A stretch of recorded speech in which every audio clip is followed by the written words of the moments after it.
Fully equipped. J-Wall. Uncle Gene. Serial killer. Boys, how we doing? Oh, I am just ready to party. Gino, you look like you have some stuff on your mind, my friend. You look like you're ready to rip.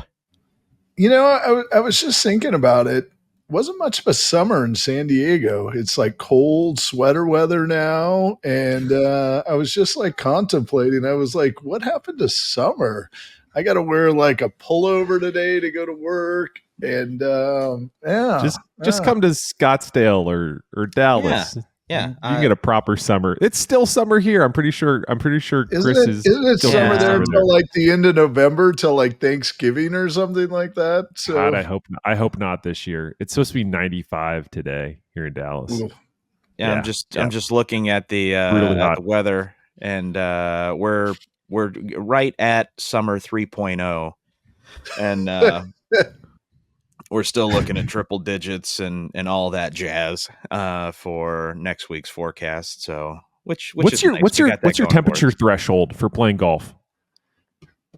What is it? It has to be, X degrees cold or hot for you to play. Anything above that or below that, and you're like, I'm not going. As far as like heat, I don't have a threshold. I will go and tee it. Yeah, I'll go tee it at 120 and go play and have a good time. Now, 42 in my old age, if it starts to get a little chilly and the bones are feeling it a little bit, I hate being cold. I hate it, especially since I've acclimated to the desert climate. So if it gets below like that 50-degree mark, if I have more than 2 layers on, I'm out. I have Raynaud's. I start losing feeling in my hands and feet, and I just tap out and say, nah, I'm good. It's no good. Ugh. No, hate being cold. Too many nice days to be miserable on the golf course. Gene? I'm going to say like 58 on the low and 75 on the high. Oh my gosh. So basically, if it's not perfect, you're not out. You're not going.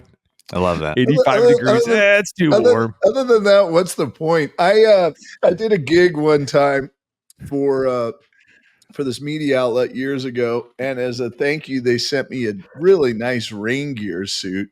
And me being the smart ass that I was, I sent back a note and I said, thank you very much for this, but I'm not sure what I'm supposed to do with it. I'm like, who in their right mind plays golf in the rain? I said, that's for crazy people. It rains like 4 days. It rains like 4 days a year here. Nobody in their right mind goes out and plays golf. So yeah, it's stupid how spoiled you are in Southern California when it comes to the weather.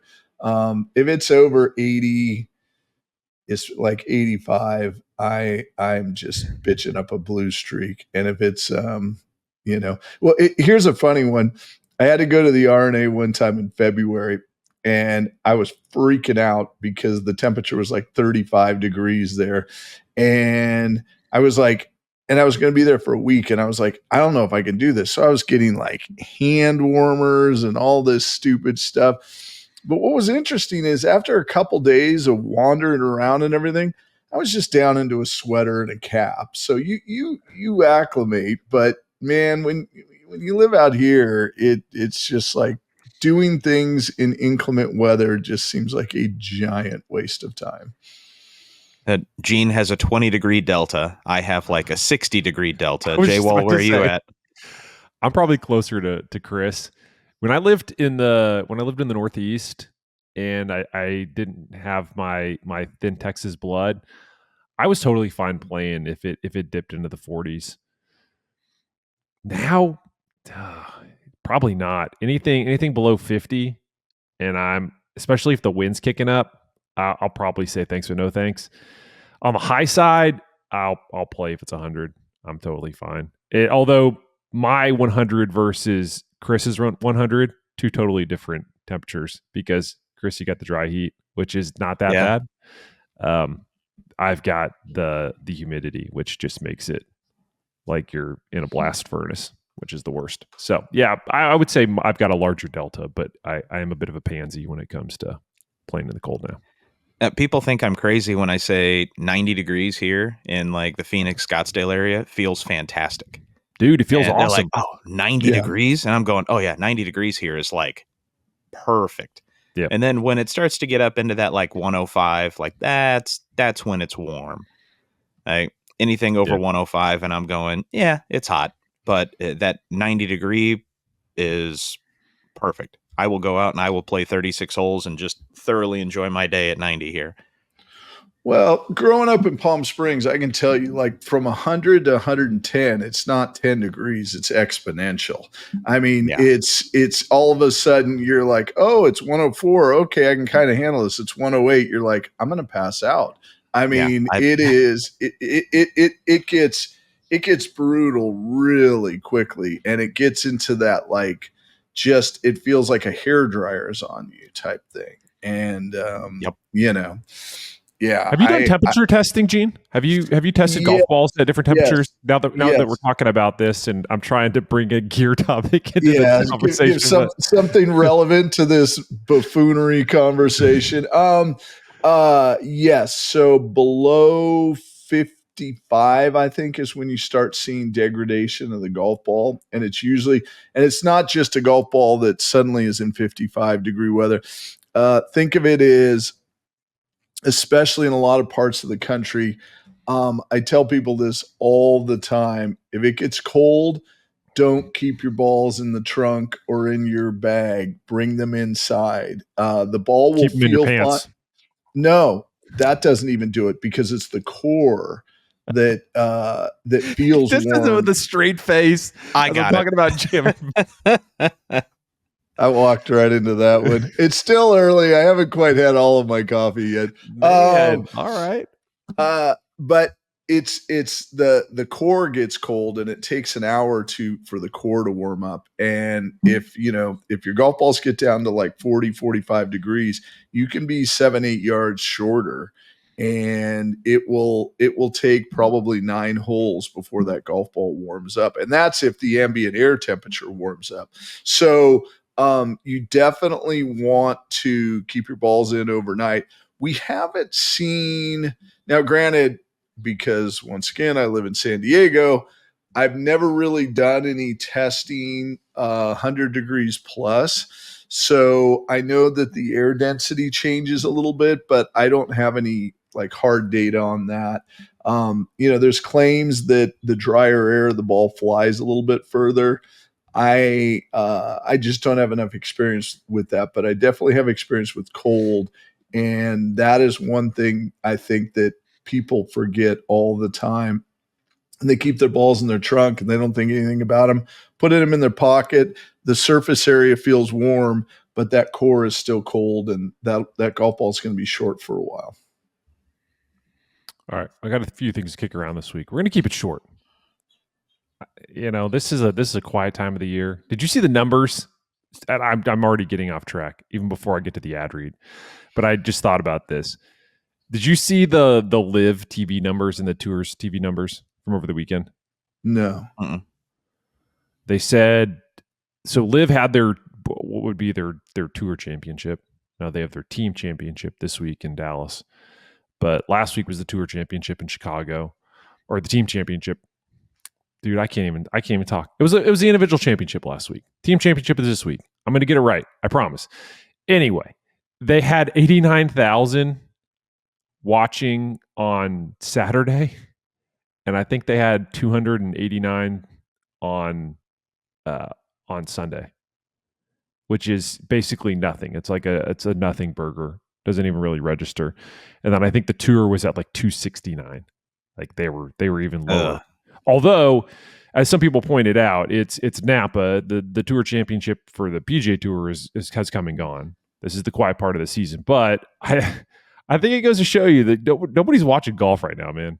Nobody's watching the PGA Tour. Nobody's watching Live. I don't know what's going to happen with pro golf, but it just feels like as we've talked about before, there's no juice right now.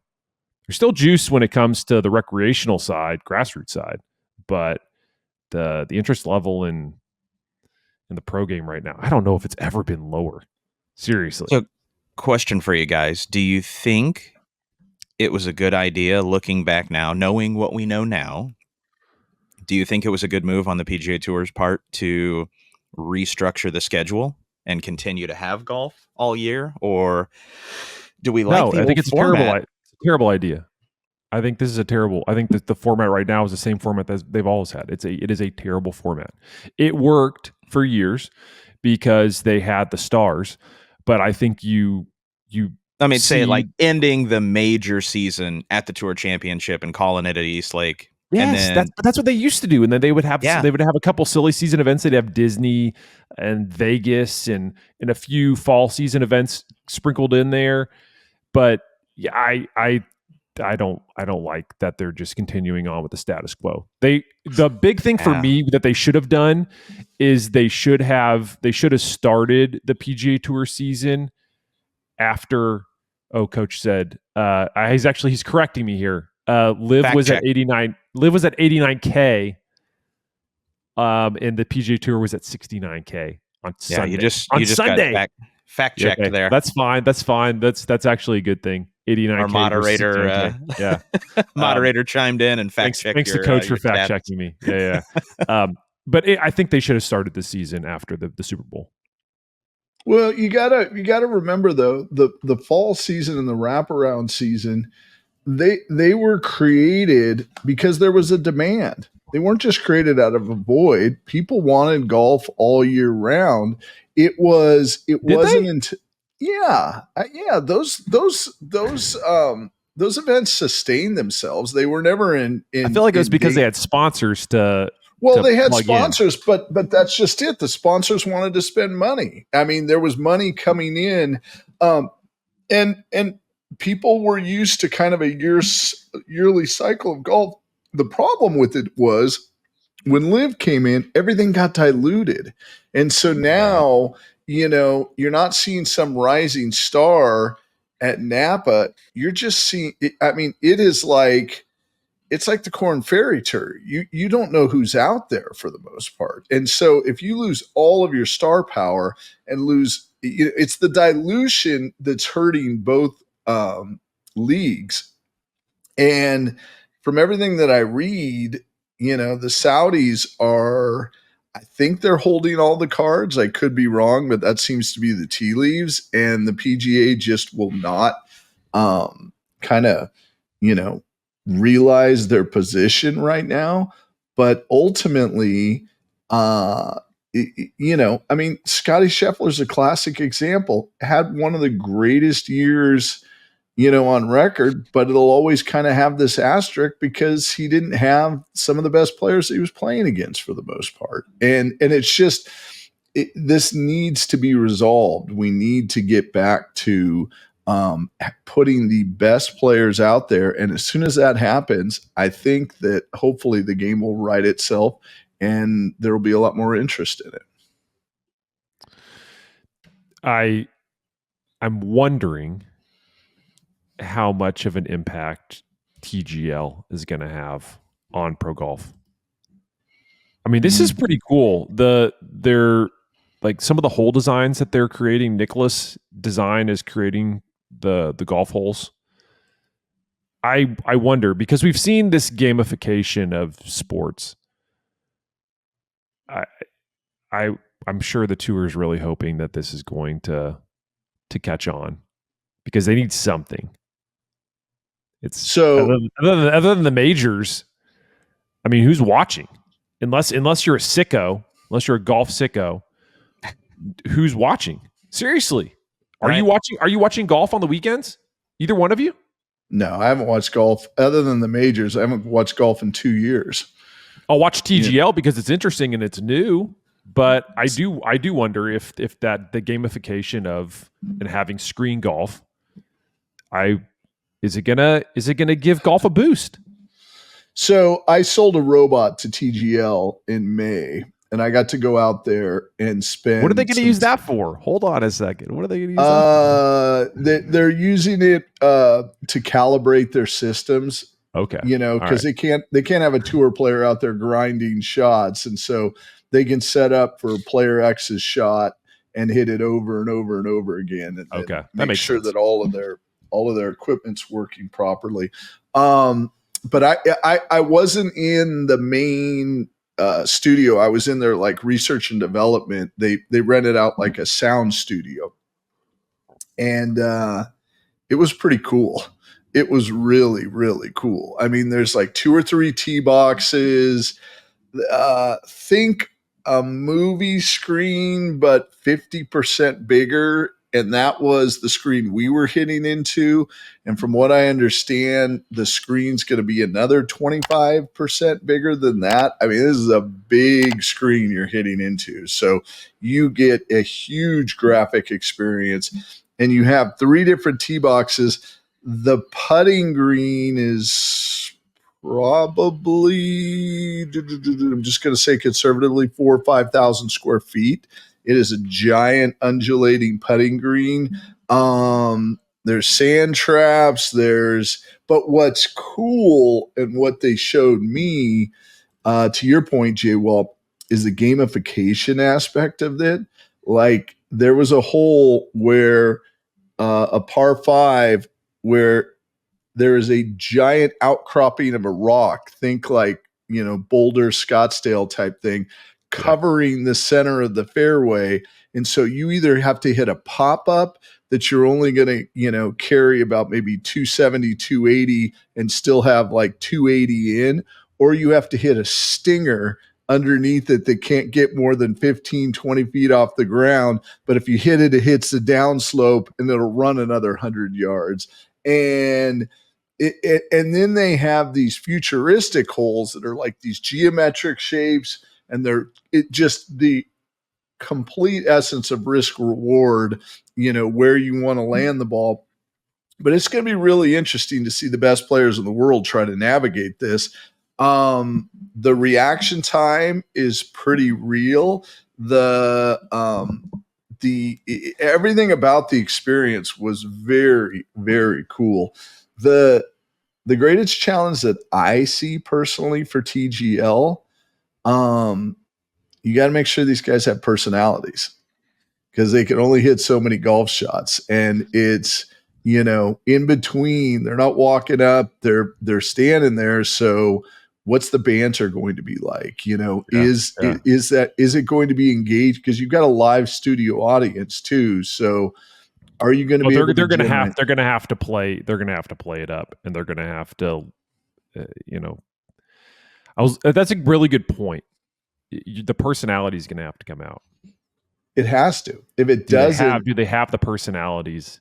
Golf has always been a sport where people have said that there's no personality there.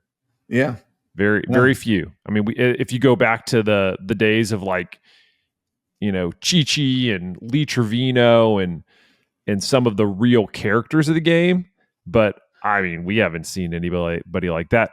I mean, John Daly, as far as like characters, but who the hell has come more recently that would be a character? I mean, they're really not there. They're all pretty cookie cutter. I'd say Bryson. I'd say Brooks. That they were able to. But here's Brooks, the thing. I don't know about Bryson. Bryson's he forces it, but but here's the thing: the way the format is set up, like it's wild now watching the NFL. And I know they're doing it in MLB. I'm not sure. I don't follow NBA, so I'm not sure if they're doing it there. But these in-game interviews, right? They're interviewing people during the game. They don't really do that so much with golf. And golfers are always on their island, so they're just there to be, seen but not heard. So you don't need that personality. But when you're in a stadium and you've got nowhere to go, you're going to need it, because you got to fill airtime. And if you're the thing about golfers is, for the most part, they don't talk to each other, right? They're competing. They're all in their heads trying to like grind. Now you've got to provide, I think people are expecting more of an insider approach to see, somebody give somebody else the business when they hit a bad shot, like kind of like your weekend foursome. And that's just not set up the way that the PGA is set up from a competition standpoint. These guys are all like assassins out there on their own islands. So it'll be interesting to see. Tiger's So good at let me- needling, so Tiger can Oh, do yeah. it. But yeah, I don't know about anybody else. I'm curious what you guys think. So, I mean, obviously, we do content and club reviews, and I mean, different pieces of content about gear. And I know that I've seen a trend just as far as engagement and viewership and actual view time. And it seems like with the videos that we produce and club reviews and talking about gear, I mean, even if it is a professionally formatted production, like the average view time hangs out somewhere in that like 3 to 5 minutes. And if we make a video that's 10 minutes, 12 minutes, 15 minutes, I mean, you just see viewership drop off unless it is something that is really hot and people want to know about. But even then, you see like the intro and then they scrub and then they watch what the results were. And I'm almost wondering, I mean, circling back to the first part of the conversation, like with PGA Tour viewership being down so low, but you have all of these golf influencers that, to your point, Jay Wall, are personalities that have millions of followers that are watching less quality golf, but more entertainment value. Yep. And, and now going into this new format, to Gene's point, like if there's not an entertainment component, it doesn't matter where the skill level is. I don't think people are going to tune in out of curiosity, but they're going to stick around for the banter. They're going to stick around for the entertainment value, and they're going to stick around and come back for the engagement and the entertainment component of, yeah, okay, I could watch golf shots anywhere. I mean, look at the stats that the coach just gave us. You know, the demand to watch live golf at a professional level, it's not looking so hot right now, but maybe something that does have a little bit more of an entertainment component and banter and engagement and personalities, maybe there's a demand for that. I'm curious to see. Yeah, It's a fair point. TGL's either gonna, I think, for the upcoming season, I think it's gonna make or break professional golf. Ooh, make or Whoa. break professional golf. Yeah, that's you really called your shot there. Yeah. I think they, like I said, I think they need something. Everybody's going to watch the majors, but the PGA Tour needs they need a lightning rod. 100%. And I think if they can generate interest from the casual sports fan from this, and to Gene's point about the personalities, if they can latch on to some of these guys because they like the personality and they like the banter, maybe they can start to claw their way back. But if this thing flops, I don't know. I could the tour's in a weird spot right now, and I don't want to talk too much more about the tour because this is a gear podcast. But I do. I think this is going to make or break it for 25 for the PGA Tour. TGL. Wow. There he is. There's the hot take. There we go. All right. Before we keep going on this week's pod, I want to let you know that Fully Equipped is brought to you by our good friends at Nikon in the Cool Shot Pro 2 Stabilize rangefinder. You've heard us talk about the Cool Shot Pro 2 before. This rangefinder, I've tried all kinds of different rangefinders. I'm regretting it a little bit, but Serial Killer needed a rangefinder. I did. So yeah, he did. So I pass it on to him. But every time that I read about this rangefinder, I'm like, damn, maybe I need to get one back. It has Nikon's high performance stabilization system. Not maybe I need to give one to Gene. Maybe I need to give one back. I love that. I love that. Not maybe I feel bad that the other guy in the podcast doesn't have one. Speaker. Shut up. Maybe You're good. You got your I free need shit. to get one back. I'm sorry. Hate to step all over your ad read. Continue. As I was saying, this has Nikon's high-performance stabilization system that's designed to reduce vibrations of the image in the viewfinder caused by hand movements. Shaky hands, never a good thing. Uncle Gene probably knows about that as he's getting older. You know. It has the there we go. Serial Killer showing it off. It has Nikon's dual locked-on echo technology with the green lit circle in the OLED display that emits an audible sound to tell you if you are locked on to whatever you're trying to target. And again, that's what's cool about this is it has so many different bells and whistles, but it's not too many that it's going to overwhelm you, but it's all of the attributes that you want in a rangefinder. It's got a crystal clear OLED, so you don't have to worry about not being able to see what you're trying to shoot. That dual locked on echo technology with the audible sound is going to let you know, hey, you're locked on your target, you're good to go. It also has the hyper-read technology, which makes this rangefinder incredibly fast and accurate, approximately 0.3 seconds to hit whatever you're trying to shoot out in the distance. And oh, by the way, it has the incline, decline, called the ID technology, that has the slope adjusted distance in addition to the actual distance. So if you're playing a golf course in Colorado, lots of elevation change, you use this guy, shoot your target, and it's going to give you the actual number going downhill or to an elevated putting green. Hopefully you're going to an elevated putting green and not trying to just shoot something out the distance after hitting it into the woods like I would probably do. Anyway, if you want to learn more about Nikon's Cool Shot Pro 2 stabilized rangefinder, go check it out on Nikon's website or pick one up at fairwayjockey.com. And thanks again to Nikon for being a loyal sponsor of Fully Equipped. All right. J-Wall, I may need to tease something a little bit. Sure. Sure. I may have overheard something that I wasn't supposed to hear. I don't know. I may have been wandering around HQ and wandered into the realm of Fairway Jockey, and there might be an upcoming promotion where Fairway Jockey customers will have an opportunity to get a Nikon rangefinder with their Fairway Jockey purchase. Oh shit. Okay. Now I don't want to spill the beans on all of the details, but okay.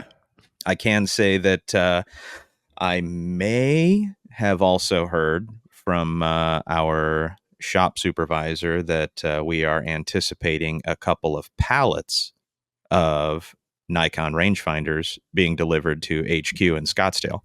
So, I mean, all right. just a little deductive reasoning here. There might be some validity to keeping an eye on Fairway Jockey. If there's something that you've had in your shopping cart that may not have been purchased yet, it could behoove you to go back and take a look in the coming days and weeks, and keep an eye on fairwayjockey.com and maybe look for a certain promotion that could possibly drop as a free little bonus gift with your purchase. That's not a little bonus gift. That's a big bonus gift. A free rangefinder?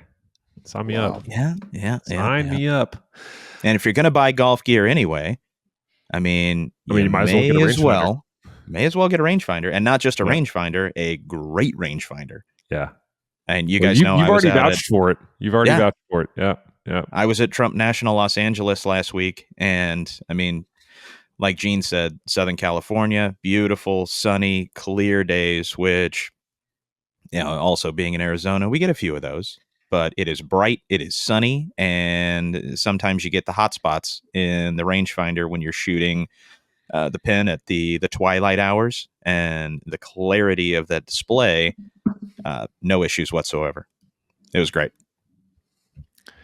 I want to ask you if you think this is excessive. So we've discussed on this podcast more times than I can count the benefits of using a blended iron set, a split set, whatever you want to call it.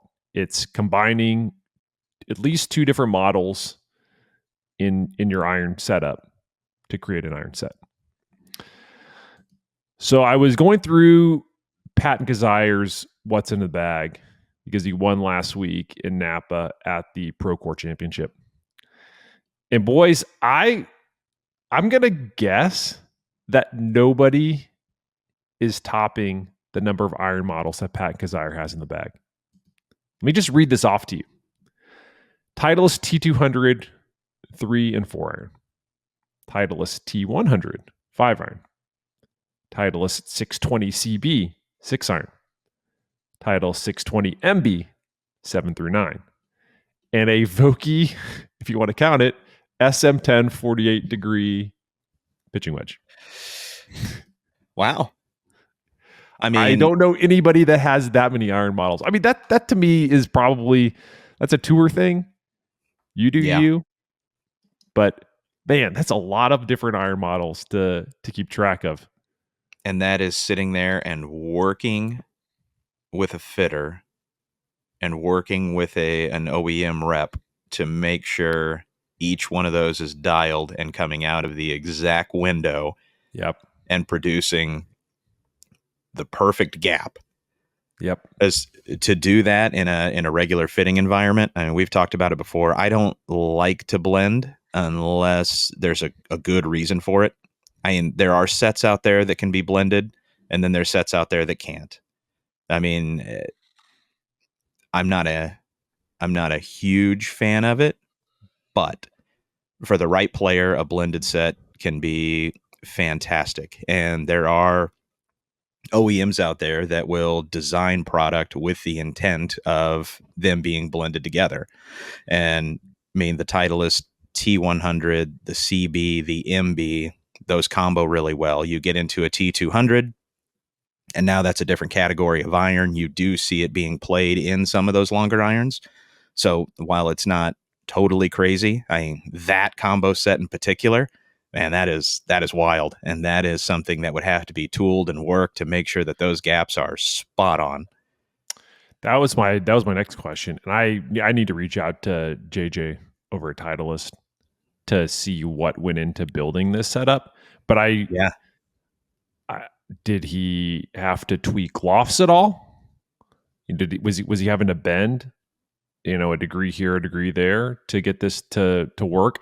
Titleist does a really good job, as you mentioned, creating specific iron sets, iron models that are easily able to be blended. But damn, that's a lot. And especially when you get down into the like mid and short irons, I mean, going from a T100 in the 5 into a 620 CB in the 6, probably not that big of a deal. But yeah, dropping down quickly into the 7 through 9 and the MBs, it's a chef's kiss, I guess. It's perfect. It's for gear junkie. That's literally the perfect setup. You've got everything in there. What more could you want? It is. The question that I have is why? I mean, it's just like, why? Because he can, Gene. Because he can. No, but here's my take. I could be totally wrong, but my take is this was a piecemeal approach, in that he felt comfortable with one club and then he switched another club, but he didn't want to switch this one out. And then he got comfortable with that one, and then he wanted, for whatever reason, the set wasn't working, and this Frankenstein set started and then just kind of cascaded, because there's no way you do that intentionally, because it's just too much work, and if one club breaks, you've got a mess, or anything goes wrong, it had to have been unintentional. If it's intentional, the guy's a mad genius, to figure it out, because it's so much work. Working with tour players, I can tell you that that was probably intentional, and he got somebody's ear, and he had an issue with, this is coming out pretty good, but if I could get just a little higher, and then somebody entertained it, some crazy gear nut like me goes, actually, if you were to jump into a CB here, we would see just a little different launch. You're going to get a little more forgiveness, very comparable turf interaction, and still maintain the ability to work and shape the shots and flight it when you need to. And the tour player goes, oh yeah, that's a good idea. I like that. Let me hit that. Oh yeah, that's good. And then we transition into that T100. Oh, now we've got a little bit more discretionary weight, some multi-material construction, got some additional perimeter weighting. It's just a touch faster. and coming out at it again, a little different window. And then you get into the T200, and that's the one that always scares me a little bit. So T150 and T200 blend pretty well. T100 and T200, those are two different categories of irons. So that's the one that I'm like, ooh, that's kind of an interesting jump. But if he's looking at a specific job for the T200 that the 100 wasn't doing, like, yeah, I could see that. The normal blend would be the 100 and the 150. So jumping from the 100 to the 200, I'd be curious what did happen with loft, or if he's just comfortable with having a little bit more of a gap between the 100 and the 200 break. As I mean, we remember when Cobra launched the King Tour irons, and Justin Rose put them in play and ended up winning with them. And he had all three of the King Series irons in his bag. He had the King Tour, he had the CB, he had the MB, and had a 3-set blend in his irons. And everybody was like, whoa, that's really cool.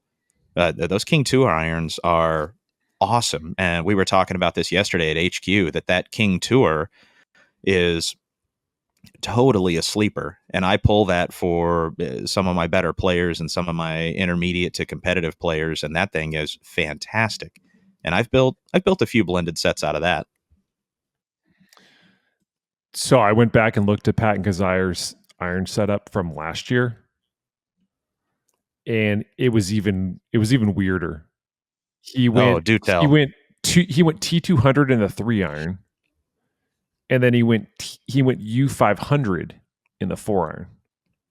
Oh, that's weird. Then T100 in the 5, 620 CB in the 6, and then 620 MB in the 789. So actually, because of that, and you include the Vokey pitching wedge, that's 6 different models in a quote unquote iron set. Yeah. The U500 going from T200 to U500 is a weird. That's a weird one. That is I'm gonna have to talk to Patton next time I'm out on tour. I'm gonna have to talk to him about his iron set. I'm curious if JJ was involved there, and if he got to just geek out and go, you know what would be really cool? Some guys are willing to like go down that road with you. Some guys are willing partners when it comes to just totally geeking out on gear. Others are like, hey man, that's just too much for me. Let's keep it simple. But yeah, six different models last year in his iron set. Like I said, if you include the Vokey pitching wedge. Anyway, I thought that was pretty fascinating.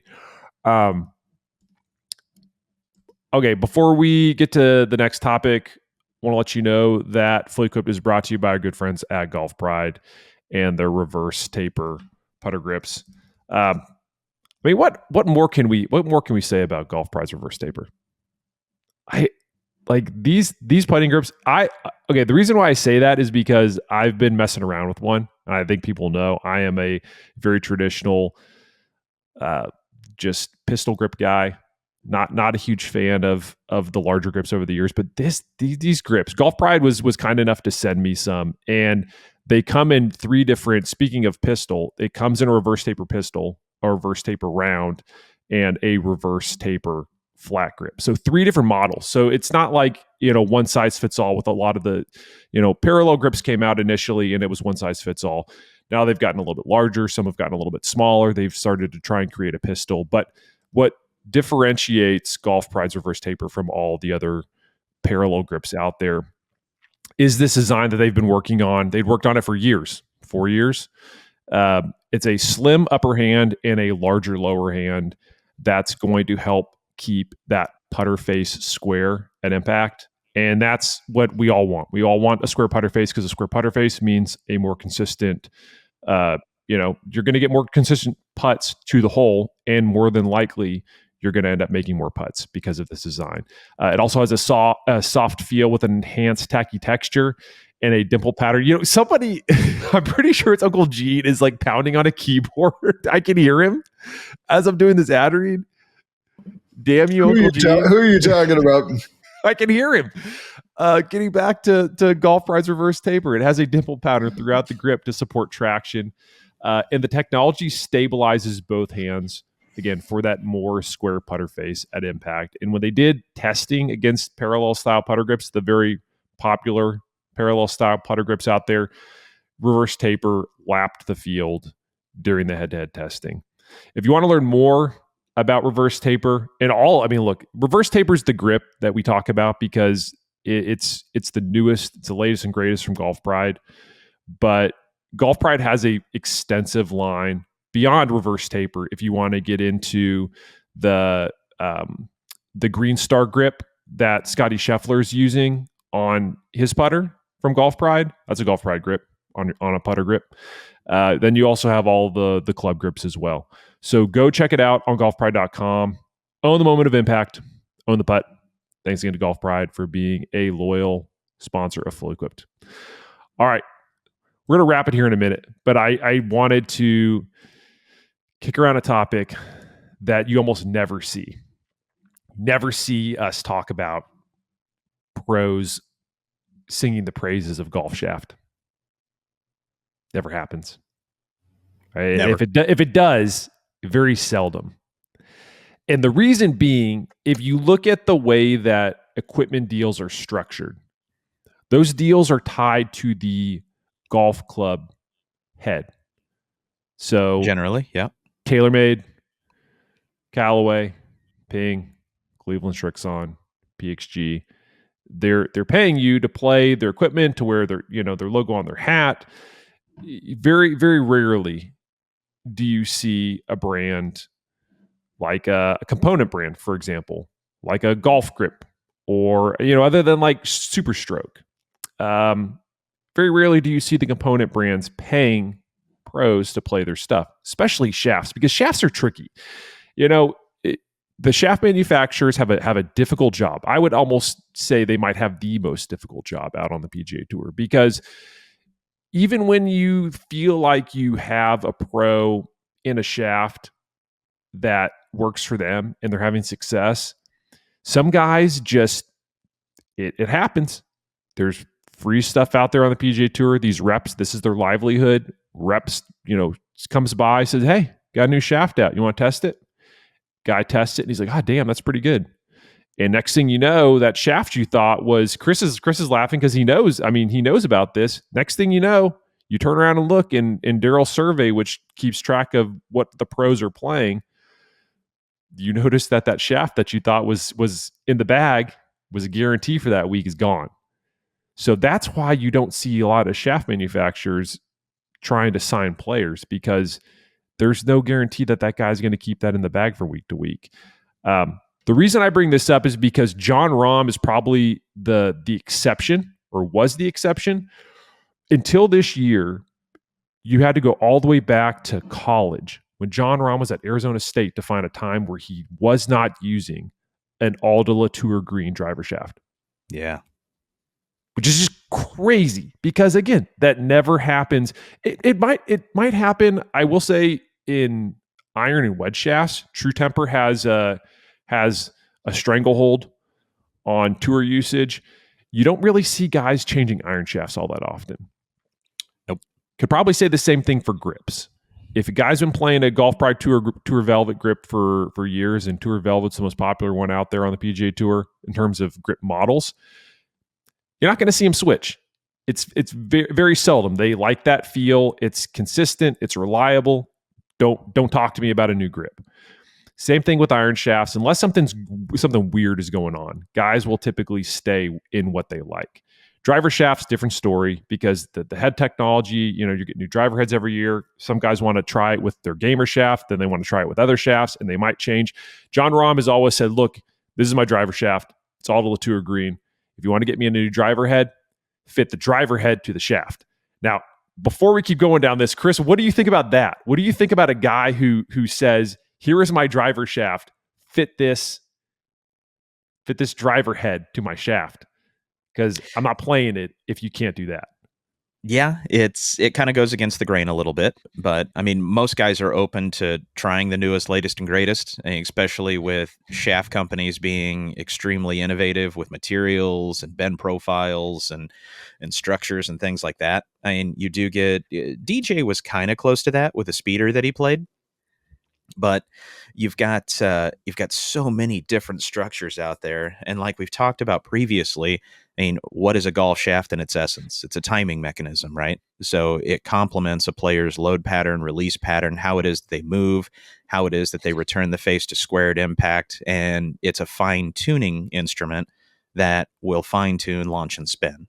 So club head, as we've talked about, is going to be the primary driver for performance and the result of the overall golf shot. But if you have a shaft that doesn't complement what it is that you're doing, I mean, start direction can be off, dispersion can be off, you can sacrifice ball speed, and you can lose consistency of just the overall shot shape that you prefer to hit. So for a player that has a structure that times up, they know where it is in time and space as they swing it.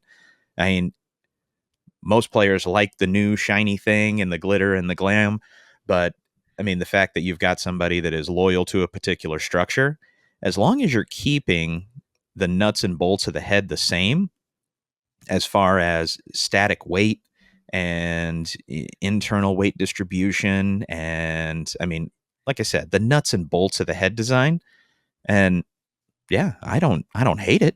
It's something they're comfortable with and confident in, and if it's not broke, don't fix it, right? Yeah.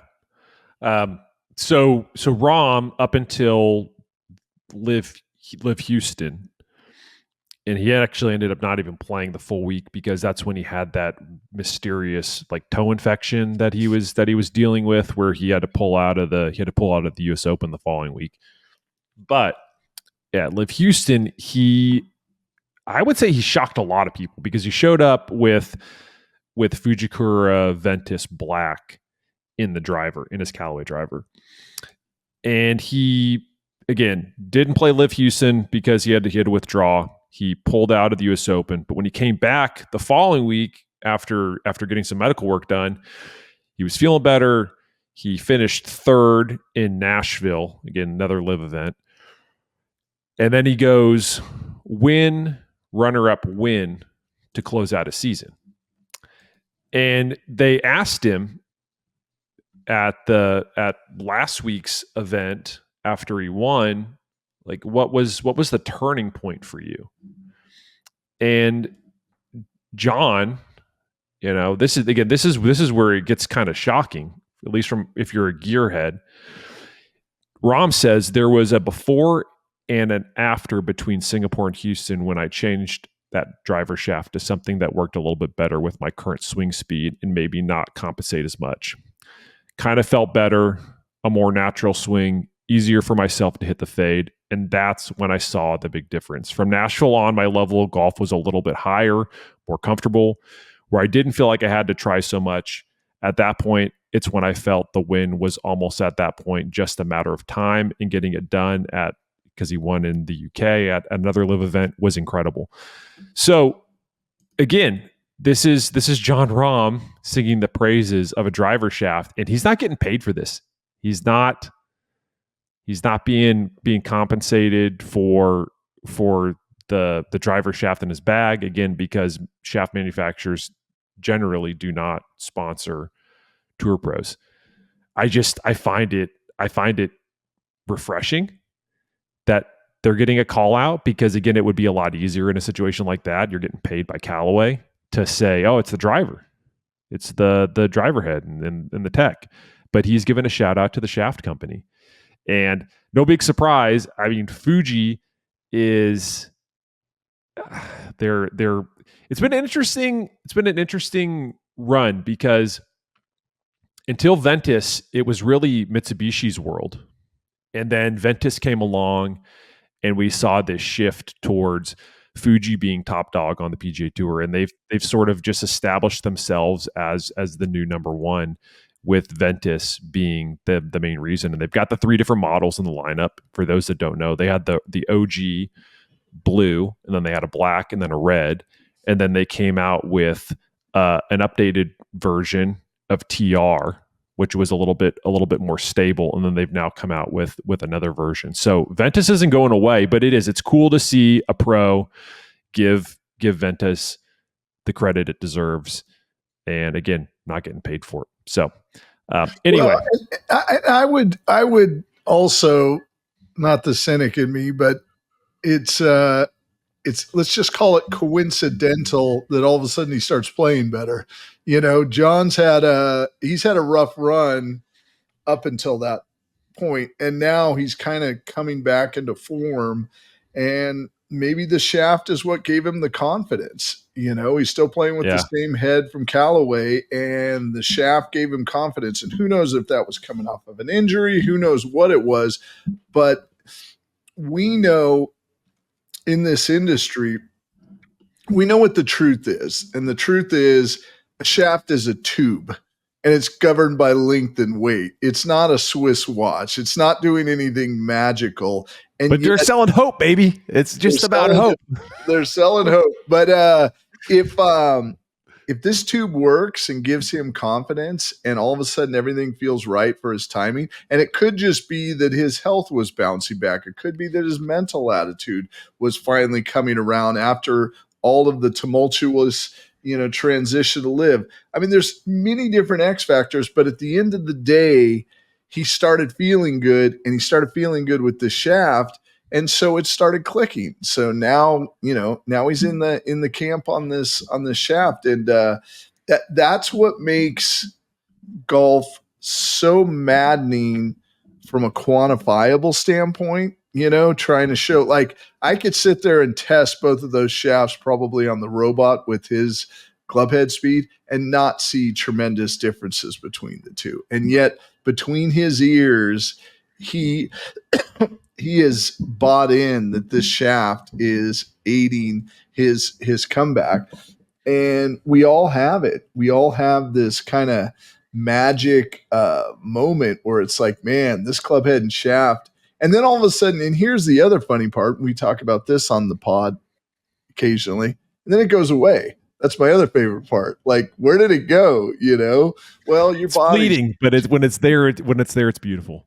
Yeah. So it's just, it's what makes this game really cool is you've got the best players in the world buying into something that, to be perfectly frank, quantifiably, probably not a lot of difference. And yet for them, emotionally, and also psychologically, it is giving them the confidence that they need to kick their game to that next level.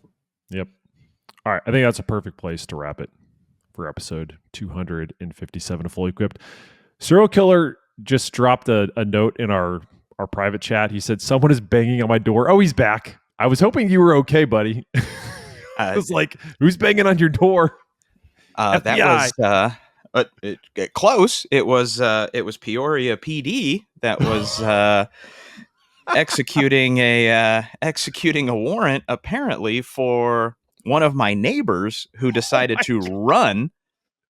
And oh no, the so-called perp ran from the police and jumped my block wall in my backyard, and the cop couldn't get over the wall, so he was making sure that there was nobody in my house. And I showed him on my Ring camera. I'm like, oh no, he jumped my fence and then jumped my back fence, and he gone. Yeah. Wow. So that was really way to start a Wednesday morning. Yeah. So apologies for the brief exit cool. there, but well worth it. I'm sitting here and I'm like, yeah, I've got my earphones in, and I'm going, is that my door? And then it just kept going. I don't know if you guys could hear it on your end or not. No. And so I'm going, what the hell? And I looked over at my cell phone at my Ring camera, and it was 3 cops, and I'm going, well, that ain't good. Gotta go. Like, yeah, be right back, fellas. No, my apologies. They're coming to take you away for your swag collection. It borders on insane. Oh, we've passed the borderline. Yeah, I know. All right. Well, again, now we can officially wrap. Now that Serial Killer's back, episode 257 of Fully Equipped. As always, if you want the gear goodness, check us out on our social channels. We are at Fully Equipped Golf on YouTube. If you do watch us on YouTube, please like and subscribe. Also at Fully Equipped Golf on Instagram and at Fully_Equipped on Twitter. Thanks all for listening. We'll see you next week.